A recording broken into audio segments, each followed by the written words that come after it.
केन्दुझर जिला मुख्य चिकित्सालय सह चंपुआ, पाटना, घटगां, आनंदपुर और हरिचंदनपुर चिकित्सालय को आम हॉस्पिटल है रूपांतरित। आज अपराह्न भर्चुआल माध्यम 15टी जिलार 73टी चिकित्सालय को आम हॉस्पिटल को रूपांतरित करथिबा बेले सेथिमध्यरु केन्दुझर जिल्लार 6टी हॉस्पिटल को आम हॉस्पिटल रूपांतरित करबा सह लोकार्पण करिसेंति मुख्यमंत्री।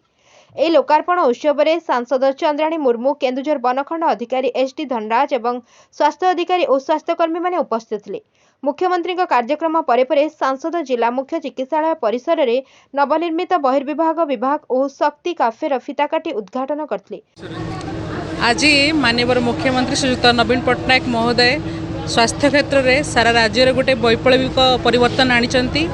आज 5टी उपक्रम आम हॉस्पिटल योजना अंतर्गत सारा राज्यर 15टी जिले में पाखापाखि 73टी CHC, DHH, SDH 4टी डायलिसिस सेंटर्स आज माननीय मुख्यमंत्री कर कमल आज लोकार्पित हो जाइए। केन्दुझर जिला सामिल अच्छी।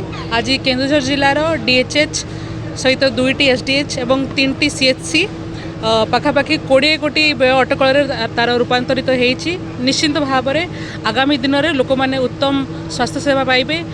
गोटे सुस्थ एवं सुखी ओडिशा गठन करिवार माननीय मुख्यमंत्री जो एम रखी चलती निश्चिंत भाव में सारा सर्वसाधारण ये जिनस को देखुंट और एप्रिशिएट करुँच।